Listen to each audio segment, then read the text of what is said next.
Sir वही not going for के purpose के लिए दिया था, मैंने नॉट गोइंग फॉर लगाया था पर वो स्वीकार ही नहीं हुआ था। और बाकी जितनी भी मैंने सर प्रोसीडिंग्स देखी सब मेरे अगेंस्ट जा रही थी, इवन वो कोर्ट के द्वारा ही हो रहा था सब कुछ। why I should not hear this matter? Why I should not hear? Sir आपने हमारे लिए लिखा ना कि हमें सुनना नहीं चाहिए, क्यों? अब सर नॉट गोइंग फॉर के लिए लगाया था मैंने सर। क्यों? अब सर इसलिए क्योंकि 4 बार यहाँ पे प्रेजेंट हुआ था, आपके उसे रिस्पॉन्स दिया था। आपको हम कंटेम्प्ट नोटिस दे रहे हैं, ये आप बोल नहीं सकते ये हमारे केस इस जज के सामने नहीं सुना जाए या उसके सामने नहीं सुना सर जाए। कंटेम्प्ट ये तो प्रावधान तो है नॉट गोइंग फॉर का, वो केस स्टेटस में दिखता भी है not going for by advocate जो भी हो, वो तो प्रावधान है वो तो। नहीं ऐसा कोई प्रावधान और मैं तो सर आपके पास गया भी था, आपके पास में आए भी सर नॉट गोइंग फॉर, मेरे को यही बताया गया था अगर कोई नॉट गोइंग फॉर का आपको मतलब ऑर्डर चाहिए तो जिस दिन आपकी केस की तारीख होती है तो फिर आप जज साहब के सामने नॉट गोइंग फॉर का रिक्वेस्ट कर सकते हैं। सलाह दी आपको ये किसने सलाह दी कि एक ऐसी मेल भेजना चाहिए कि हमारा केस इनके सामने नहीं लगाया जाए? सर वो मैंने तो नॉट गोइंग फॉर का एप्लीकेशन किया था, उसके बाद फिर मेल के ऊपर आया मैं एप्लीकेशन आपकी वो ये नंबर? हाँ सर 26 अप्रैल की डेट में था सर वो, मैं तो प्रिंसिपल स्टाफ साहब से मिला भी था मैं तो। 26 अप्रैल मैं जबलपुर हाईकोर्ट भी गया था, वहां पे हेमंत जोशी सर जो प्रिंसिपल स्टाफ जुडिशियल है उनसे भी मेरी मुलाकात हुई पर्सनली। सर मैं सारे प्रोसेस को फॉलो किए, वो सारी की सारी जितनी भी गतिविधियां थी उसी को मैंने उल्लेख करा। अब उसके बाद भी पेटिशनर एप्लीकेशन विड्रॉ कर रहे हैं, नहीं तो फिर then I will have to draw contempt. Sir ये जो मेल आपने भेजा है, हाँ सर, इसमें आप हाईकोर्ट जज को सीजीएम लिख रहे हैं? नहीं, what is all this? CGM Abhishek Nagaraj भी उसमें है और जो ट्रायल कोर्ट और सेशन कोर्ट के जजेस का नाम भी है। सर जो मैंने जुडिशियल करप्शन देखा है उसी को तो मैंने उल्लेख करा उसमें। ठीक है, आपको मतलब ये मेल आपका भेजा हुआ है, then accept notice of contempt. Sir अगर इसमें नॉट गो फॉर आ जाए तो ठीक है सर, अगर नॉट गो फॉर यहाँ से जारी हो जाता है तो वो भी ठीक है। क्यों? ऐसा नहीं होता कि आप चाहेंगे कि हमारे केस इस जज के सामने लगे या उस जज के सामने लगे, आपकी इच्छा में नहीं, जो हाईकोर्ट जहां लगाएगा वहां बहस करनी पड़ेगी आपको। तो सर फिर नॉट गो फॉर फिर अपन पिटिशनर या फिर एडवोकेट का फिर उसमें क्यों क्लॉज लिखा आता है not go for by advocate? वो हमारा इंटरनल रीजन है, it is nothing to do with you. Sir आप देख लीजिए, वो हमारा वो जज अगर बोले कि ये केस हमको नहीं सुनना तो वो तो उसमें लिखा था कि नॉट गो बिफोर। हाँ तो you can not claim as a matter of right. Sir मैंने कई बार देखा नॉट गो फॉर तो एडवोकेट्स इसलिए आपको बोला गया था कि वकील लगाइए, क्योंकि आपको हाईकोर्ट का प्रोसीजर नहीं पता है, इसलिए आपको जज साहब ने सलाह दी थी कि आप वकील लगाइए। तो सर मैंने तो ये सब जो अननेसेसरी जो मेल भेज रहे हैं ना आप, this is contemptuous. Sir contemptuous तो सर मैंने उससे सारी गतिविधियां लिखी है, कितना लंबा मैं जुडिशियल करप्शन देख रहा हूँ। Then accept notice if you are still pressing your email. तो सर एक काम करिए, आप फिर पिटीशन पे डिसमिस कर दीजिए, फिर वो मेल का जो भी होगा फिर उसके बाद फिर जैसी भी हो वो फिर खत्म हो जाएगा, फिर आपके ऊपर है सर। हम तो सर एक लीगल रिक्वायरमेंट के लिए आए सर, एक पिटीशनर। मेरिट पे बहस करिए, ये सब मेल क्यों भेजते हैं? तो सर मैं मेरिट पे हमेशा बहस ही करता हूँ मैं तो सारे के सारे सर 250-300 पन्ने तो मैंने तो लगा के रखे, 23 साइटेशंस मैंने लगाए सर सुप्रीम कोर्ट के जज, हाई कोर्ट्स के सारे मेरे पास पहली बार आया है, इसके पहले मेरे यहाँ कभी नहीं लगा। नहीं सर 4 बार लग चुका है, 1 फरवरी, 5 अप्रैल, 10 मई, को तारीख तक याद है, सब चीज मैंने लिखा है सर। ऑर्डर शीट में देख के बता दीजिए। हाँ उसमें कितनी बार हमारे यहाँ लगा है? 4 बार लग चुका है सर आपके। और फिर मई के बाद समर वेकेशन के बाद पीसी गुप्ता सर के यहाँ लगा और फिर उसके बाद फिर वापस आपके पास आ गई। 4 बार आपके लग चुका है, मेरे को तारीख भी है। आप मेल अपनी प्रेस कर रहे हैं तो then I will issue notice, otherwise sir एक मेरिट पे बहस करिए। मैं तो मेरिट पे बहस करना चाहता हूँ ना सर। तो पहले आप उसको स्टेटमेंट दीजिए कि you want to withdraw that. तो अच्छा मेल को विड्रॉ करने का? हाँ ठीक है सर, मैं स्टेटमेंट दे देता हूँ, मैं मेल को विड्रॉ कर रहा हूँ। लिखना submit that, he send a mail which he press for withdrawal and argue on merit. हाँ सर 2 MCRC है, 21745, 21746। आप लोग सब पार्टी रिप्रेजेंटेड हैं?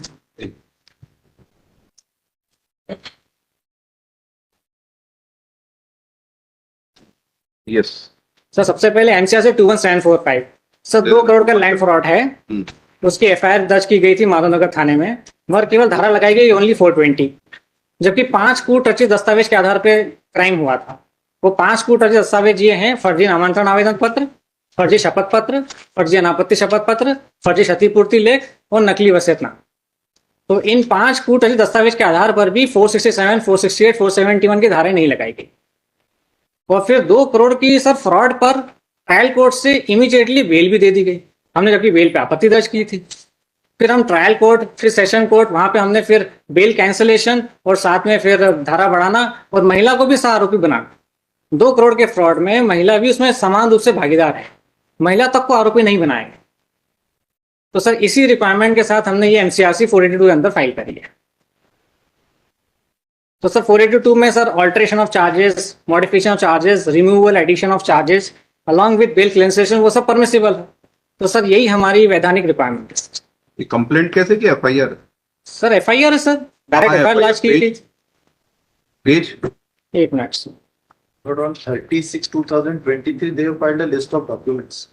उसके साथ चार्जशीट की कॉपी पेश की। पेज 16 ऑफ द हमको डॉक्यूमेंट अप्लाई नहीं किया, हाँ? डॉक्यूमेंट हमको कोई अप्लाई नहीं किया, हमको केवल we have the copy of charge sheet. We will argue from. केवल पिटीशन का नोटिस हुआ। We have the copy of charge sheet. We can argue from that. Sir chargesheet के लिए सर रिकॉर्ड्स के लिए कॉलिंग हुआ था पिछले साल ही सत्येंद्र सिंह सर के समय, और मेरे सामने ही ये पुलिस थाने से रिकॉर्ड्स हाई कोर्ट में आए थे। फिर वो रिकॉर्ड्स मिस हो गए तो मैंने फिर दोबारा चार्जशीट को प्रस्तुत किया लिस्ट ऑफ डॉक्यूमेंट के साथ जून के महीने में, 30 जून को।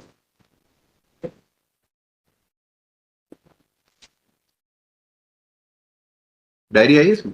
Yes, sir. ठीक। सर 30 ये FIR क्राइम नंबर 526 की है। Yes sir. Yes.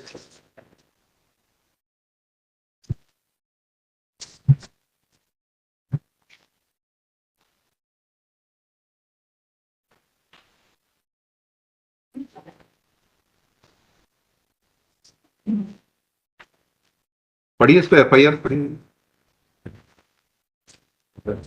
Yes sir. पूरा पढ़ना पड़ेगा हाँ. सब हाँ। कंप्लीट। हाँ हाँ, उसी से तो पता लगेगा आपकी शिकायत क्या है। सर मैं माना था थाना तो सर फॉल्स एफिडेविट्स, अगर वसीयतनामे सर एक और चीज, एक लॉजिकल चीज मैं आपको बताना चाहूंगा सर, आज तक कभी भी इकलौते वारिस की स्थिति में, इकलौते वारिस के पक्ष में कभी वसीयतनामे की आवश्यकता ही नहीं पड़ी। तो ये वसीयतनामा तो ऐसे ही कूटरचित सिद्ध हो गया, हमको हस्ताक्षर की जरूरत ही नहीं। एक तरफ वो अपने आप को इकलौता सगवाई बता रहे हैं फर्जी शपथ पत्र के माध्यम से, दूसरी तरफ वसीयतनामे बता दिया। ऐसा आज तक कभी हुआ ही नहीं कि इकलौते वारिस की स्थिति में, इकलौते वारिस के पक्ष में कभी वसीयतनामे की आवश्यकता पड़ी। अगर कोई माता पिता की इकलौती संतान कोई सिविल सूट भी चल रहा है इसमें? नहीं सर, तो जो म्यूटेशन हुआ है, जो नाम इनका चढ़ा, उसके खिलाफ कोई अपील की है? नहीं सर, नहीं की। नहीं। क्यों? सर हम लोग को बस किसी भी वारिस ने नहीं की? हाँ सर, किसी भी वारिस जिससे नाम आप ले रहे हैं उनके परिवार के किसी भी सदस्य ने नहीं किया? नहीं किया सर। केवल आप ही को आपत्ति है बस? हाँ सर, उनको जानकारी भी नहीं थी, और जब हो गई होगी जानकारी, इतना सब आपने हाँ तो वो पेपर सब में उनके साथ छपाया। मिले हुए ना सर, अब सब इकट्ठे हो मिले गए। हुए? अच्छा। हाँ सर, तभी तो मैंने अकेले ने एफआईआर कराई है सर। अच्छा, और बाकी ये बाकी लोग कौन है? सुभाष, शैलेंद्र, योगेंद्र, सर ये भी इनके भाई है, सगे भाई है। और इनको सर क्या मिला इसमें? इनको सर अब मैं आपको बताऊं, ये इन्होंने ही मिल करके मेरे पे जानलेवा हमला किया ताकि इसके ऊपर एफआईआर ना हो। ये सब मिले हुए इनके साथ ही, तभी तो जानलेवा हमला भी हो चुका है मेरे पर, इसी एफआईआर को रोकने के लिए, आजीवन कारावास के एफआईआर को रोकने के लिए जानलेवा हमला करने के कारण सर ये 307 क्लॉज 2 वाला मामला बन गया, डेथ पनिशमेंट वाला 307। तो सर ये मामला मैटर है सर, सब लोग मिल गए ना, तभी तो मेरे पे जानलेवा हमला भी हो चुका है। इसलिए सर दोनों हमने एनसीआरसी को कनेक्ट कर दिया, क्योंकि आवेदक भी एक है, अपराधी भी एक है, और थाना भी एक है। ठीक। तो सर हम बस ये तो ये चाहते जो टोडरमल, ये आपके चाचा जी थे? हाँ स्वर्गीय चाचा दोनों उनके कोई बच्चे और शादी नहीं की थी उन्होंने? नहीं नहीं, राहुल चाचा। और ये शैलेंद्र आपका भाई है? नहीं, उनका भाई है, किनका? मृतक जो चाचा है उनके भाई है। चाचा इनका लड़का। वो भी आपके चाचा ही हुए मतलब? हाँ वही मेरे चाचा ही हुए। ये भी टोटल के भाई के लड़के हैं, हाँ राजेंद्र के लड़के। हाँ, समझ गया। ठीक है, वो भाई है इनके, 64 साल के। हम्म। हम्म। तो सर 4 कागज के आधार पे इनके टोटल बन के कुल कितने भाई हैं? 5 भाई है सर, और 5 जीवित एक ही घर में रहते हैं सर। अच्छा, तो इन्होंने विल की कॉपी कहाँ विल की कॉपी लगी है सर, लगाई आपने? ये चार्जशीट में लगी है सर, बता रहा हूँ पेज नंबर 56 नंबर पेज है सर।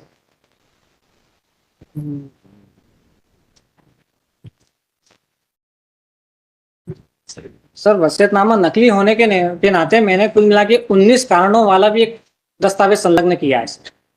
ये रजिस्टर्ड है, नोटराइज? नोटराइज है सर। और sir The witnesses and the notary, they have been examined. है? Both the witnesses. ट्रायल क्या क्या स्टेज है? ट्रायल क्या क्या स्टेज है? Sir, अभी तो चार्ज भी नहीं लगे। तो चार्ज के लिए हमने एप्लीकेशन दिया था ट्रायल कोर्ट में, तो वहां भी निरस्त हो गया था। फिर हम सेशन कोर्ट में गए थे, बेल कैंसिलेशन और 400 लग गए होंगे ना? नहीं लगे। सर हमने एप्लीकेशन दी थी, पर वो वहां पे उसको स्वीकार नहीं किया और निरस्त हो गया। फिर हम सेशन कोर्ट में गए, अगेंस्ट सेम कि हमको चार्ज भी लगाना है। ऑर्डर इंटरनल ऑर्डर ना page number internal page number 15 internal page number 4 first paragraph देखो। हाँ, ये तो अभी इसमें लिखा आरोप तर्क हेतु, तो अभी आरोप लगेगा सर पर वहां पे हमने एप्लीकेशन दे दी थी, उसको भी हमने लगा के रखा है ना सर। इसलिए कोर्ट आपको कह रहा था कि आप वकील लगाइए, आपको प्रोसीजर ही नहीं समझ में आता है कि क्या होता है कोर्ट। आपने एलएलबी की है, सर 4822 में इनहेरेंट पावर्स और securing the end of justice में किसी जो प्रकार की मजिस्ट्रेट का काम है वो हाई कोर्ट करे यहाँ चार्ज लगाने का। सर 482 में तो प्रावधान है सर, इनहेरेंट पावर्स ऑफ और securing the end of justice. और सर मेरे पास सुप्रीम कोर्ट के जजमेंट्स हैं जिसमें 482 में alteration of charges as well as cancellation of पहले चार्ज लगाने तो दीजिए, आप ये सब बहस पहले वहां करिए। सर यहाँ पे सर ऑलरेडी है मेरे पास ये वेस्टेड इनफ टाइम ऑफ नहीं सर ऑलरेडी मेरा टाइम वेस्ट हो गया सर 2 साल।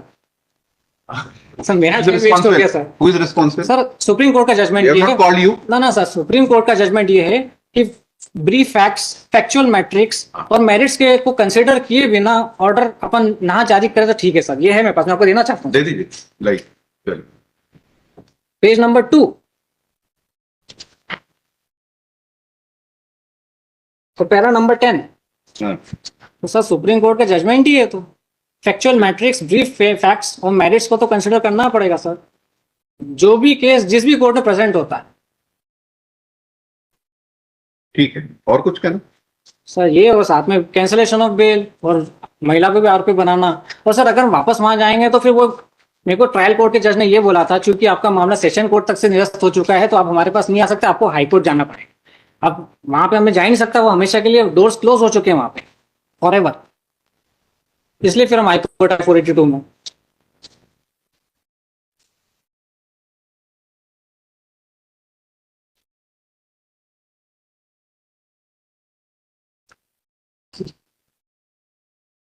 चलिए क्या कहना है? तो पहली बात तो मैं उसमें मेडिकल रिपोर्ट में साफ लिखा आ रहा है hard, blunt and hard weapon, जो कि डेडली है।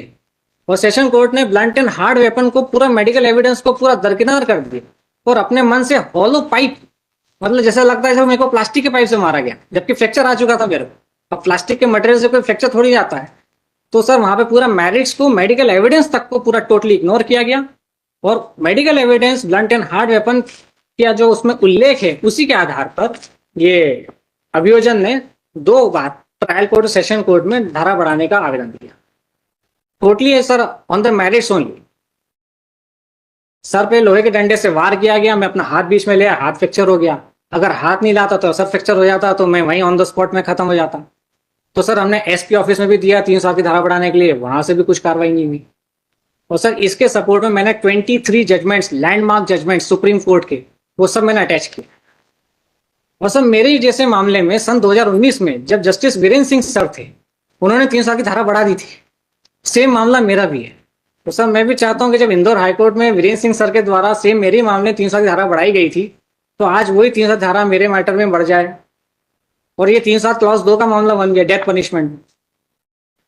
क्योंकि आजीवन कारावास की जो लैंड फ्रॉड की FIR है उसको रोकने के लिए मेरे पे जानलेवा हमला हुआ। चलिए यस, क्या कहना जैन साहब? लॉर्डशिप आपकी FIR है आपके पास? हाँ ये है ना सर। पढ़िए जरा उसमें क्या आपके आरोप है। तो कहना है कि भविष्य में वो जान से खत्म कर रही है, उस समय जान से मारने की नियत से नहीं मारा आपने? सर जान से मारने की, तभी तो मेरा वाइटल आर्गन पे तो मारा, हेड ऐसा वाइटल लिखा नहीं आपने FIR सर। में। वो मैंने पुलिस को बोला भी था कि जान से मारने की मंशा, तो उन्होंने नहीं लिखा। और ये आवश्यक नहीं कि हर बार FIR में पुलिस के द्वारा ये उसका उल्लेख किया जाए। घटना से लॉजिकली प्रूव हो रहा है, सर पे वार किया था और सर सबसे वाइटल ऑर्गन होता है पूरे बॉडी का, और मैंने उसको अपने हाथ से रोक लिया। और अगर मेरे हाथ पे नहीं आता तो मैं सर पे चोट हो जाती और आज आपके सामने मैं खड़ा भी नहीं होता। सर सुप्रीम कोर्ट के लैंडमार्क जजमेंट से single blow murder, single blow में तो मर जाता है इंसान, लाखों लोग तो मर चुके हैं, एक हथौड़ा मारा मर गया। अब ये कौन सा कि अपन गिनती करें 1 2 3 4, अरे अभी तक मरा नहीं है सर, ये तो बिल्कुल इलॉजिकल है। और इलॉजिकली सर, और सबसे बड़ी बात है मेडिकल एविडेंस को कोई भी दरकिनार कैसे कर सकते, जबकि हार्ड एंड ब्लंट वेपन का उल्लेख हो। Blunt and hard is a deadly weapon, तो डेडली वेपन से मेरे पे वार हुआ, वही पुलिस के सामने। ठीक है। इतना साहस है सर कि पुलिस के सामने मेरे पे जानलेवा हमला हुआ है। पुलिस कांस्टेबल के बयान? हाँ कांस्टेबल के बयान में, मतलब सब चार्जशीट। क्या नाम है कांस्टेबल का? राजेंद्र नाम है, कांस्टेबल राजेंद्र, सरनेम याद इसकी नहीं। डायरी दे देना, इसकी भी डायरी दे देना। ठीक है, विल कंसीडर नेक्स्ट। 19